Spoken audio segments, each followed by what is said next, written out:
말씀과 사건을 통해서 세상을 살아가는 지혜를 구해봅니다. 안녕하세요. 최현정입니다. 안녕하세요. 이남입니다. 네, 교수님 어서 오십시오. 네. 한 주 동안 건강하게 지내셨어요? 네, 덕분에 감사합니다. 감사합니다. 네. 오늘 주제가 저에게는 사실은 꽤 오랜 화두이기도 합니다. 네. 우리의 죽음과 종말을 대비하는 자세? 네. 이게 주제가 될 것 같은데요. 네. 교수님은 뭐 상상해 보신 적 있으세요? 나의 마지막 날. 뭐 거의 매일 하는 것 같은데요. 아, 정말요? 네. 우리가 네. 그 주제는 일상에서 사실 되게 터부시되잖아요. 네. 근데 매일 생각하신다고요? 거의 매일 하는 것 같아요. 이제 나이 들면요. 아침에 일어나서 아직도 안 죽었네?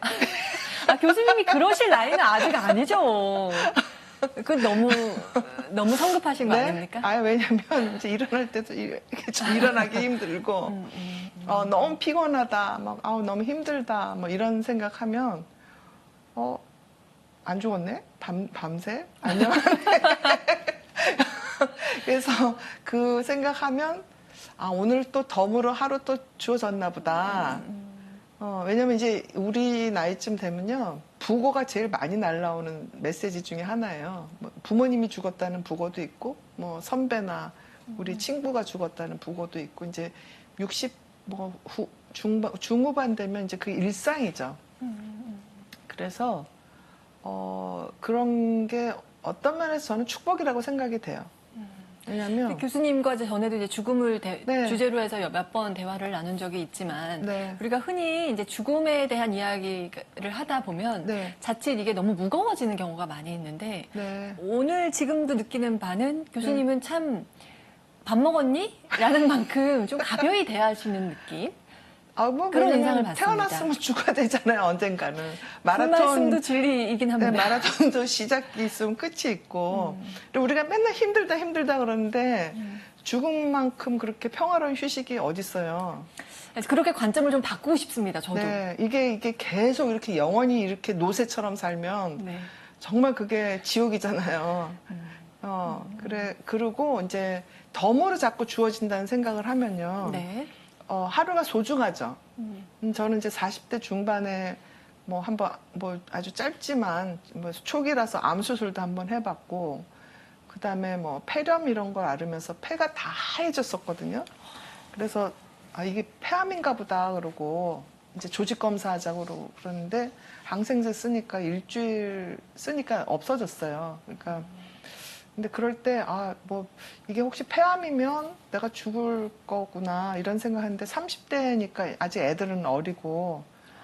네. 그때 마음이 어떠셨을까? 근데, 애들이 어려서 좀 걱정이 되긴 했는데, 너무 힘들어가지고, 이제 좀 쉬게 생겼네? 뭐 이런 생각 한 부분도 있어요. 교수님의 이러한 죽음을 향한 태도, 이런 게 네. 사실 저 같은 정말 그 감남 의녀 중 한 명에게는 사실은 그렇게 쉽지 않은 것 같거든요. 저도 그래서 죽음이 안 무서운 건 아닌데, 네. 그때는 이제 병원에 있으니까, 너무 아프면, 진통제 줄 거고, 또 이렇게 확 나빠지면 죽을 때도 시간이 빨리 걸리거든요. 이렇게 무거운 주제를 이렇게 웃으면서 우리가 이야기를 오늘 한번 더 나눠보도록 하겠습니다. 왜냐면 노인들이 제일 두려워하는 게 네. 와상 상태로 오래 가는 거예요. 사실 그게 가장 그래서 죽음복이라는 얘기 불안할 것 하거든요, 같아요. 노인들은. 네. 그러니까 한 2, 3주 정도 그 중환자실에서 있다가 죽으면 한 3주면은 여기저기 화장터도 좀 알아보고 장지도 알아보고 그렇게 준비를 좀 하고 세금관계도 좀 준비하고 그런 시간을 자식들한테 한 3, 4주만 주면 그것보다 더 좋은 죽음은 없거든요. 자, 그래서 오늘의 주제가 바로 네. 죽음, 네. 종말. 네. 무거울 수 있지만 오늘 한껏 가볍게 네. 한번 이야기 나눠보죠. 먼저 성경 네. 속으로 들어갑니다. 예수님께서 예루살렘에 가까이 이르시어 그 도성을 보고 우시며 말씀하셨다. 오늘 너도 평화를 가져다 주는 것이 무엇인지 알았더라면. 그러나 지금 내 눈에는 그것이 감추어져 있다. 그때가 너에게 닥쳐올 것이다. 그러면 너희 원수들이 네 둘레에 공격 축대를 쌓은 다음 너를 에워싸고 사방에서 조여들 것이다. 그리하여 너와 내 안에 있는 자녀들을 땅바닥에 내동댕이 치고 내 안에 돌 하나도 다른 돌 위에 남아있지 않게 만들어버릴 것이다. 하느님께서 너를 찾아오신 때를 네가 알지 못하였기 때문이다.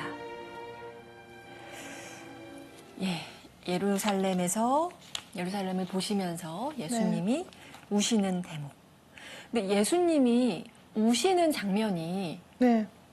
자주 있지 거의 않잖아요. 없죠. 네. 그래서 저는 우시며 말씀하셨다가 저한테 무척 강렬해요. 그렇죠. 사실은 많은 이들이 나를 아끼고 따르고 이렇게 네. 막 하면 강인한 모습을 더 보여주고 네. 그렇게 될 수밖에 없는 게 좀 자연스럽잖아요. 네.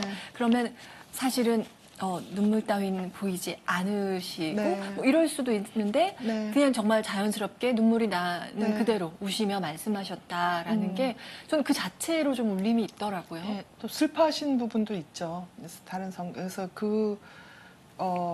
그래서 우리가 예수님한테 인격신을 투사하기가 훨씬 더 어떤 면에서 수월한 거죠. 근데 특히 이 부분에서는 미래를 보시는 분이니까 그 미래에 닥칠 그 이스라엘 민족이 겪어야 될 환란, 또 우리 인류의 운명 이런 게 다 보이시지 않았을까. 그래서 얼마나 가슴이 아팠을까 하는 생각이 들고요. 제가 아까 뭐 우스갯소리처럼 뭐 죽음에 대해서 뭐 이런저런 가벼운 얘기를 하는 거는 실은 그래도 저는 60대 중반이니까 뭐 이런저런 거 다 해볼 거 해보고 그렇게 아쉬울 게 없는 나이거든요. 그러니까 예전에 환갑이면 천수를 누렸다고 얘기를 하는 게, 근데 30대는 안 그렇죠. 20대, 10대. 그러니까 특히 저는 이제 나이가 60이 넘고 이러면서 이 감히 건방진 얘기지만 예수님 볼 때 자꾸 아들들 생각이 나요. 왜냐면 그 아들들의 나이잖아요. 우리 둘째 아들보다도 나이가 어리단 말이에요. 33살이면. 그러면 성모 마리아님의 또 생각이 나는 거예요. 그리고 이 땅에 많은 그 어린 또는 젊은 자식을 잃은 부모님들 생각도 나고. 그러니까 그렇게 아무리 예수님께서 하늘나라로 가실 예정이지만 남아있는 사람들의 슬픔은 뭐 어마어마하잖아요. 그런 생각들이 나서 이 장면은 성경 중에서도 가장 슬픈 장면 중에 하나인 것 같아요. 네, 맞습니다. 근데 이 구약에 보면은 이 오늘 복음의 의미를 더 깊이 새길 수 있는 그런 네. 구절이 있다. 이런 말씀도 하셨었어요. 소개를 좀 네, 해주신다면요. 그 예레미야는 구약에서 예언자 중에 가장 예수님하고 비슷한 예수님의 그 도래를 상당히 아주 현실적으로 생생하게 예언을 해주신 이제 예언자 중에 하나인데, 그 예언자가 살아 계시는 동안에 다른 가짜 예언자들이 있어가지고 이스라엘 사람들한테 이제 희망을 가져라. 너희는 앞으로 더 번성할 것이다. 뭐 이런 가짜 예언을 한 거예요. 그게 이제 저는 요즘식으로 얘기하면은 왜 뭐 시크릿 뭐 이런 책에도 그렇지만 네가 열심히 노력하면 우주의 우주가 기운이 너에게 와서 성공할 것이다. 막 이런 이상한 자기계발서 뭐 이런 거, 뭐 이상한 긍정심리학 뭐 이런 거 보면 그 희망 고문이라고도 하잖아요. 왜? 그러니까 노력을 하면 성공할 수 있어. 뭐 나처럼 돈 벌 수 있어. 이런 유튜버들도 많고. 그거는 저는 거짓 예언이라고 보거든요. 그러니까 물론 그런 희망 갖지 말고 너는 앞으로 계속해서 가난할 거야. 너는 앞으로 계속해서 불행할 거야. 이것도 거짓 예언이지만 히틀러나 또는 뭐 무솔리니나 뭐 스페인의 프랑코 대통령 뭐 이런 독재자들이 나를 따르면 제3제국을 전 세계적으로 건설할 수 있어 예컨대. 우리 나치가 전 세계를 지배할 거. 이것도 거짓 예언인 거거든요. 일종의 그 종교화된 신념이죠. 네. 그래서 그 거짓 예언자들이 사람들을 들었다 놨다 하는 거죠. 근데 정치 지도자들 중에서도 그런 사람들이 있잖아요. 뭐 나를 뽑아주면 모두 해결할 거고, 뭐 몇 조를 쓸 거고, 몇 천억을 쓸 거고. 그러면 모든 것이 다 술술 풀릴 것이냐. 예, 그러니까 나만 따르면 뭐 당신들의 모든 걸 해결해 줄 거라고 생각하는 그것도 다 가짜 예언자들이죠. 뭘 다 해결해 줘요. 사고나 치지 않으면 다행이지. 가만히들 계시면 좋겠어. 근데 네. 그 헛된 희망을 좇게 하는 사회가 또 우리 사회이기도 하잖아요. 그렇죠. 네. 네. 근데 그 헛된 희망이라도 없다면 할 수 있는 동력이 없을 그렇죠. 지경. 예. 그러니까 요새 이제 MZ 세대 이런 얘기 하는데 뭐 인턴 얘기도 하고 그 MZ 세대들이 거의 최저임금보다 못한 임금을 갖고 받으면서 일을 해요. 뭐 요새 뭐 의사들 뭐 많이 전공의들이랑 의대생들 욕을 많이 하는데 실은 우리 서울대학병원에서 전공의들 월급이 그 환경유지직이랑 엘리베이터에서 일하는 사람들, 뭐 경비하는 사람들보다 최저임금 낮아요. 반이에요, 반. 근무 시간을 따져보면. 네. 근데 그거 말고도 엑스트라로 걔네들은 공부를 더 해야 돼요. 거기다 석사 박사를 하고. 그러니까 한 40대까지 돈이 계속 들어가지 벌 수가 없어요. 그러니까 MZ세대 같은 경우는 이렇게 하면은 내가 그래도 40이 넘으면 돈을 좀 벌을 거야. 왜냐하면 40살까지 다른 직역 사람들은 뭐 과장 부장해서 돈을 모아가지고 그동안에 집도 사고 뭐 어디 투자도 할 수 있고 그런데 의사들은 40까지 어디 투자하기는커녕 집도 못 사요. 집이 부자가 아니면.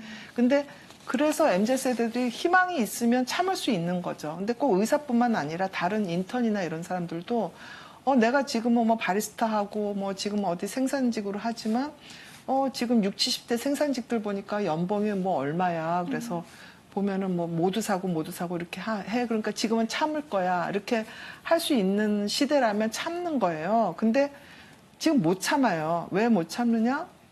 이 최저임금도 안 된 임금을 받고 MZ세대들이 집도 못 사고 저축도 못 하고 그러니까 뭐 비트코인이나 로또를 하는 이유죠.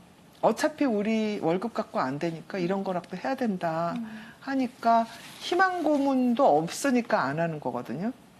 그러니까 그 미래에 대해서 뭔가 희망을 아예 갖지 않게 하는 것도 그것도 조금 문제고 네. 또 비현실적인 꿈을 꾸게 하는 것도 문제고 그러니까 그거를 지금 참 우리 세대에 어떻게 보면 숙제인 것 같긴 해요. 저 같은 경우는 뭐 거의 월급 안 받고 레지던트 마쳤지만 그때 레지던트 끝나고 나면 돈을 버니까 그러고도 참은 거죠. 근데 지금 젊은 애들은 레지던트 다 끝내도 이렇게 뭐 의사를 많이 뽑으면 돈을 못 벌 거라면 우리는 안 참겠다 이거거든요. 네, 그리고 다른 공무원이나 교사들도 마찬가지죠. 지금 공무원, 교사, 대기업 뭐 이런 들어간 사람들이 공기업 들어간 MZ세대들이 한 3년 안에 그만두는 경우가 되게 많아요. 그렇더라고요. 못 그렇게 힘들게 참겠다는 들어갔는데. 네. 예, 그런 것도 네. 이제 MZ 세대의 어떤 특징 이런 식으로 네. 분류돼서 이야기 나오기는 하는데 네, 네. 조금 더 원인을 파고 들어가면 그 네. 희망이 여기서 없다는 희망이 거죠. 없다. 네. 예. 가장 큰 거는 이제 주거죠. 주거 비용이고. 근데 이건 꼭 우리나라뿐만 아니라 선진국은 조금 대부분 그런 것 같아요. 예. 예. 그 이제 복음으로 다시 돌아온다면 네. 예수님이 예루살렘의 멸망을 예고하시면서 절망하는 장면입니다. 네. 여기에서 이제 카산드라 컴플렉스 이야기를 하셨어요. 네, 네. 네, 좀, 네, 좀 설명이- 써드릴게요. 네. 그 카산드라 컴플렉스는 카산드라 증후군이라고 일반 사람들이 네. 얘기하는 거하고는 조금 다른 융심리학자들만 주로 쓰는 얘기인데요. 요즘에는 융심리학을 사람들이 많이 아니까 또 이 용어를 알기도 하더라고요. 카산드라는 그 트로이의 프리아머스라는 왕의 딸이죠. 근데 이 프리아머스가 이제 트로이 전쟁을 하러 나갈 때 카산드라는 예언의 능력을 갖고 있기 때문에 아버지한테 가지 말라고 그래요. 그리고 이제 가면 진다고 그러니까 트로이 사람들이 다 미워했어, 이 사람을. 왜 가기도 전에 이렇게 좀 초치냐. 그래갖고 결국에는 아버지는 죽고, 그래서 아버지 시신을 수습도 제대로 못하고, 그래서 나중에 굉장히 비참하게 이제 형제랑 같이 죽는 거거든요. 그래서, 근데 이 카산드라 콤플렉스는 그 트로이 시대 얘기지만 실은 우리나라나 뭐 다른 사회에서도 얼마든지, 관찰이 돼요. 예를 들면 조선시대 이이 같은 사람, 그러니까 율곡 이이요. 네. 10만 양병 얘기를 했잖아요. 그래서 왜구가 쳐들어올 거니까 준비해야 된다. 그런데 결국에는 율곡이 쫓겨났잖아요. 무슨 소리냐. 또 이순신이 뭐 거북선 만들어서 준비해야 된다 그럴 때 무슨 소리냐. 뭐 이러면서 다 그런 거 준비 필요 없고 뭐 명나라가 지켜줄 것이고 뭐 이런 식으로 안일하게 생각한 사람들이 굉장히 많잖아요. 그래서 카산드라 같은 사람이 우리나라에 만약에 지금 네. 이런 식으로 하면 나라가 멸망하니 안 된다 막 이렇게 얘기하면 아, 왜 그렇게 사람들을 불행하게 만드냐. 그러면서 너는 사회를 어지럽히는 사람이야. 유언별을 만드는 사람이야. 이렇게 얘기할 수도 있어요. 그러니까 이게 되게 미묘하게 네. 참 잘 구분해내기 어려울 것 같아요. 이 네. 사람이 정말 확신을 가지고 우리 대비가 네. 필요합니다라고 말할 때 네. 아니 왜 우리 잘 굴러가고 있는데 불안감을 조성해서 네. 사회를 혼란에 빠뜨리느냐. 그렇죠. 이런 논리도 충분히 예, 근데 그런 생각하기 전에 네. 사람들이 왜 그렇게 예언서에 혹하는지를 먼저 봐야 되거든요. 그러니까 조선시대 3대 예언서, 네. 뭐 정갑록, 그 다음에 송화비결, 네. 경합유록, 뭐 이런 걸 지금도 이제 그거 막 믿는 사람들이 있어요. 또 노스트라다무스 예언서, 네. 예, 뭐 이런 예언서들이 막 사람들을 혹하게 할 때 이렇게 보면 사람들이 불안할 때예요. 그리고 그 사회에서 많은 사람들이 고생할 때예요. 힘들 때. 그러니까 뭐 지푸라기라도 잡고 싶은 거죠. 네. 뭔가 내가 불투명한 미래에 대해서 네. 뭐 하나라도 좀 확실한 게 있으면 좀 안심이 되는 그런 안심이 마음. 된다기보다 아유 차라리 이런 사회라면 네. 망하는 게 낫겠다 하고 생각하는 사람들도 나오고 뭐 전쟁 일어나기 직전에 보면 이렇게 어차피 굶어 죽는데 차라리 전쟁하겠다 하는 뭐 북한에서 그렇게 주장한 사람들도 있다고 그래요. 그리고 뭐 하마스가 너무 터무니없이 전쟁을 일으킬 때 어차피 굶어 죽거나 전쟁에서 죽거나 똑같으니까 차라리 전쟁하면 우리가 이렇게 굶어 죽고 있다는 거를 전 세계 사람들이 알지 않겠냐 하고 전쟁을 일으켰다고도 그러거든요. 그러니까 너무 절망에 빠졌을 때는 이런 예언서들이 나오는 거죠. 그래서 이 카산드라 컴플렉스가 네. 그러니까 좋은 거예요, 나쁜 거예요? 그러니까 좋다 나쁘다를 떠나서 이런 얘기가 나올 때 우리 사회를 또는 나 자신을 한번 점검을 해보는 거죠.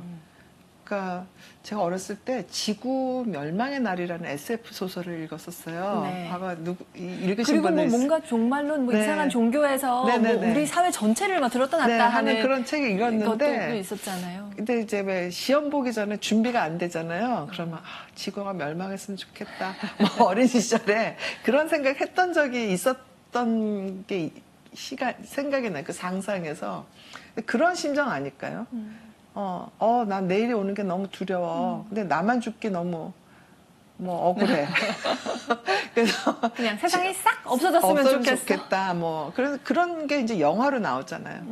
거기 보면 지구 최후의 날 무슨 뭐 멜랑콜리아라는 영화도 보면 커다란 행성이 이렇게 해서 지구가 멸망하는 거 뭐 이런 거는 우리 무의식에서 내가 붕괴될 때 지구도 하나 같이 붕괴되는 그런 심정이니까 그게 이렇게 투사가 되는 거죠. 지구로. 네. 인류 전체가 함께 가는 거죠. 네네네. 네. 오늘 복음에서 44절을 보면 네 안에 돌 하나도 다른 돌 위에 남아있지 않게 만들어 버릴 것이다. 하느님께서 너를 찾아오신 때를 네가 알지 못하기 때문이다. 이렇게 말씀하시거든요. 네. 이게 정말 선명한 경고인데 네. 근데 루카복음의 앞 10장을 보면 미리 위로하듯이 하는 말씀도 있습니다. 네. 멸망시킬 수 있는 분을 두려워 말라 이런 이야기도 나오거든요. 네. 그러면은 뭐 약간 위안을 하시다가 나중에 또 경고도 하시고 네. 여기 일관적이지 않잖아요. 이거 그거는 어떻게 봐야 합니까? 그 우리가 성경을 볼 때요. 네. 우리는 보통 이제 기승전결로 가잖아요. 그래서 이런 어떤 일이 있으면 뭐 중간에 이런 전환이 있어서 이렇게 뭐 해피엔드로 가고 뭐 이런 게 우리 마음에는 소설이나 이런 게 있는데 성경은 보면 앞에 중요한 분이 일단 나와요.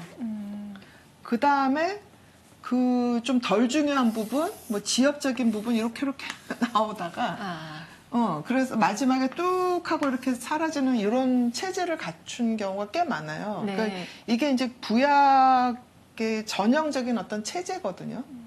그러니까 우리 생각에는 타임라인으로 시간별로만 갈 것 같은데 구약이나 신약을 자세히 보면 타임라인으로 가는 경우도 있지만 가장 중요한 부분이 맨 앞에 일단 나오는 경우가 꽤 많아요. 그래서 저는 여기서 12장이 먼저 여기에 참새 한 마리도 하나님께서 잊지 않으실 것이다라는 말이 네. 더 중요한 거죠. 아. 돌 하나도 다 뭐 어떻게 된다 뭐 이런 거보다 미리 말씀을 해주시고 네. 그다음에 이렇게 그 뒷부분이 나오는 거죠. 아, 그래요? 예, 예. 그러면은 우리 예수님이 더 강조하신 부분은 앞에 있는 이 말이라는 그렇죠. 두려워하지 거죠. 말라는 두려워하지 얘기가 말라. 예, 왜냐하면 평화를 주고 가셨다 그러지. 네. 이제 내가 떠나니까 너희는 어떡하냐. 너희 다 끝이다.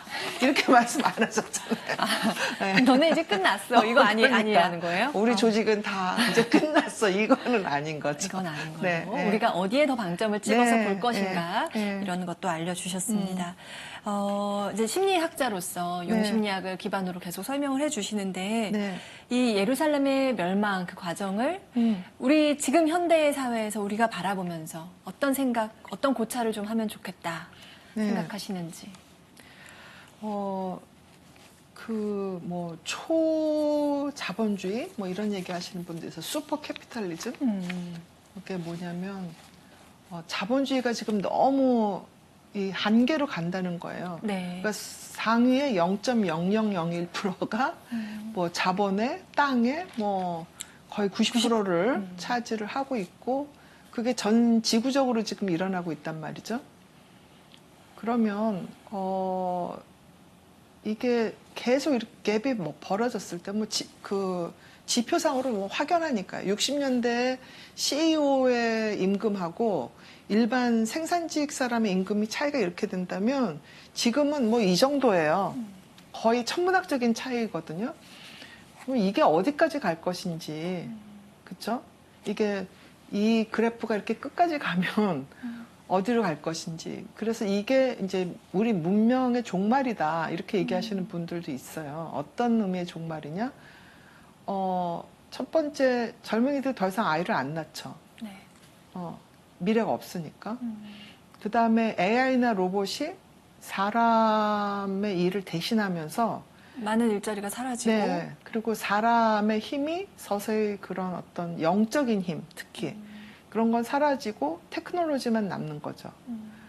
그래서 벌써 지금 뭐 우리가 뭐 핸드폰이나 뭐 인터넷이나 이렇게 보면 거의 그 영성은 사라지고 있죠. 종교성도 사라지고 기술만 남는 시대이기 때문에 이게 바로 인류의 종말이 아니냐, 휴머니즘의 종말이 아니냐 이렇게 얘기하는 사람들이 있거든요. 그래서 이런 거에 대해서 우리 종교가 해야 될 일이 전 분명히 있다고 보거든요. 그러니까 많은 사람들이 지금 교회를 다니는 신도 숫자도 줄고 뭐 신부님 수녀님도 줄고 미래가 있겠냐 걱정하긴 하지만 어쩌면 최후에 우리가 매달릴 유일한 보루일지도 모르겠어요. 그런 종교와 영성이. 이렇게 테크놀로지가 모든 사람들의 영혼을 잠식하는 시대라서 그 잠식하는 와중에도 그래도 남아있는 사랑의 어떤 열정을 누가 가져갈 것이냐. 계산하는 일반 사람들이 가져갈 것이냐. 그건 아니라고 보거든요. 그게 이제 종교가 할 일이라고 생각을 해서 네. 뭐 어떤 제도적인 종교가 아니라 영성을 중요시하는 그런 종교심 이런 게 유일한 해독약이 아닐까? 그런 제 생각입니다. 그러니까 우리가 문명의 한가운데 있으면 그 문명이 영원할 거라고 생각을 해요. 근데 지금은 팍스 아메리카나죠. 미국의 모든 걸 다 빨아들이는 뭐 무슨 구글이니 뭐 AI니 뭐 아마존이 이런 게 해서 카드니 이렇게 해서 모든 자본이 다 미국으로 가고 있어요. 일종의 팍스 아메리카나 문명인데 이것도 무한히 가지는 않아요. 팍스 로마나에서 로마 문명의 종말이 있었던 것처럼. 근데 이게 앞으로 몇 년을 갈지는 모르죠. 그러니까 모든 문명에는 시작과 종말이 있는 거예요. 그럼 그 다음 문명을 준비하는 태도가 필요한 거죠. 근데 우리가 그저 마치 왜 로마 시대 때 로마의 많은 식민지들이 그저 로마인 되고 싶어 해서 안달하고 나는 로마 시민이야 그러면서 그런 시기. 그리고 로마 문명을 닮으려고 그러고 뭐 우리 헤로데 대왕도 그렇게 했잖아요. 그러면 더 이상의 새로운 문명은 나오지 않아요. 근데 그 문명의 종말 이후를 대비하면 또 새로운 문명이 탄생을 하는 거죠. 그러니까 그거를 어떻게 봐야 될까? 그러니까 그 팍스 아메리카나의 아류가 될 건지 아니면 우리가 갖고 있는 어떤 고유한 영성의 힘이 있거든요.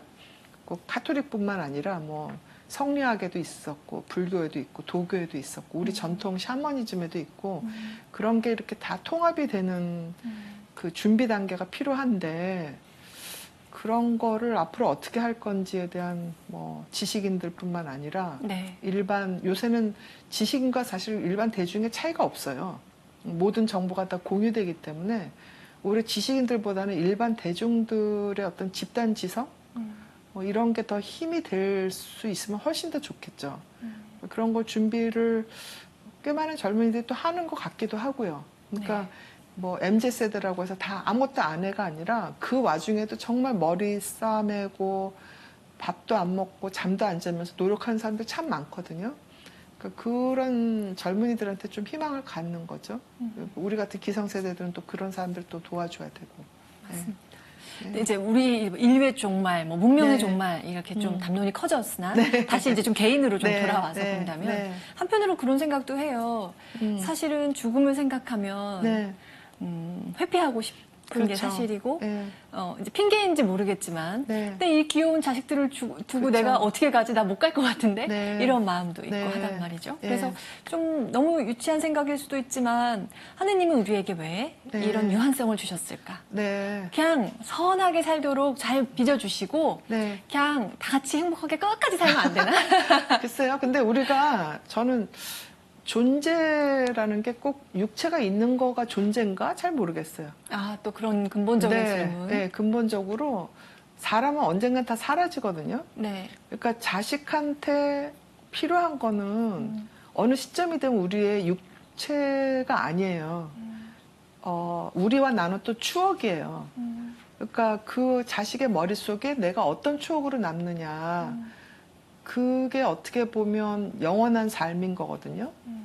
그렇죠. 그래서 지금 이제 뭐 아들이나 딸이나 뭐 손주들하고 뭐 어떤 갈등이 있을 수도 있고 뭐 서운한 것도 있을 수 있고 또 내가 아프니까 좀 힘들어서 뭐 그런 여러 가지 우여곡절이 있는데 그래서 앞서거니 뒤서거니 뭐 아프고 사라지고 이렇게 되는 거잖아요. 근데 그 존재의 의미를 그런 육체 존재만 생각하지 말고 우리 아들, 우리 손주들, 뭐 딸들, 며느리들한테 어떤 추억으로 남는 존재가 될 것이냐.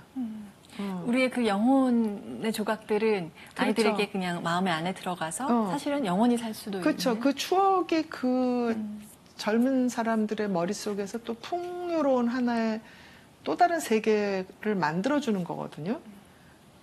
그러면 뭐 그게 더 아름답잖아요. 우리 썩어가고 늙어가는 육체보다는 사실은 그 추억이 훨씬 더 아름답죠. 그렇죠. 예, 그러면 되지 않았나 싶어요. 어차피 우리가 지금 살아있다고 얘기를 하지만 그것도 하나의 환상이 아닌가. 아, 더 깊어지는군요.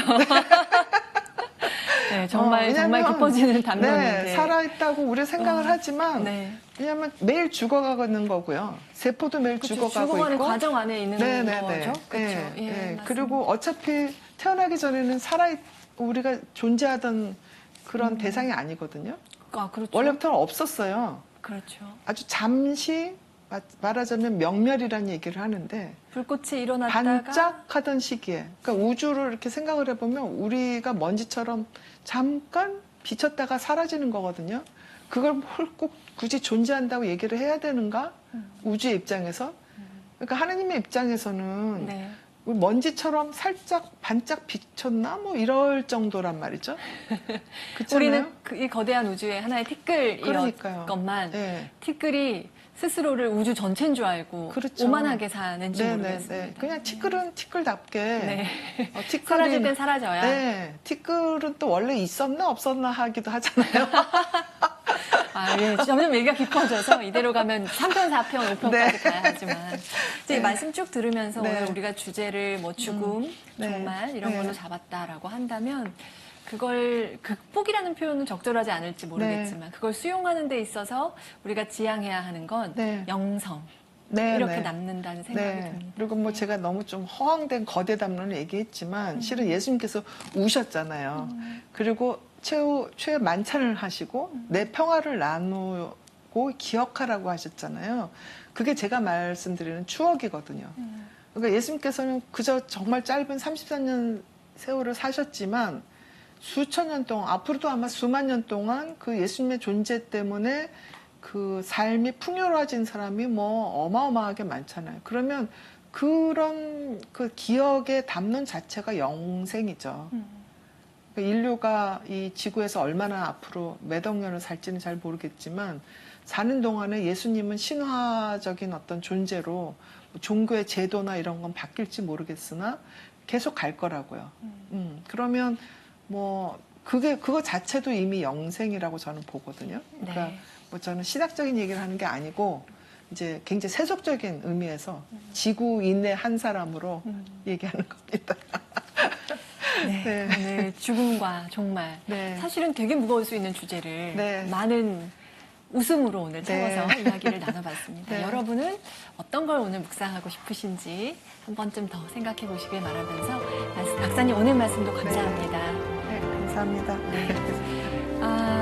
오늘 돌아가는 길에 또 여러 생각이 들 것 같습니다. 다음 주에도 좋은 주제로 여러분 다시 찾아뵙겠습니다. 함께해 주신 여러분 고맙습니다. 네, 감사합니다.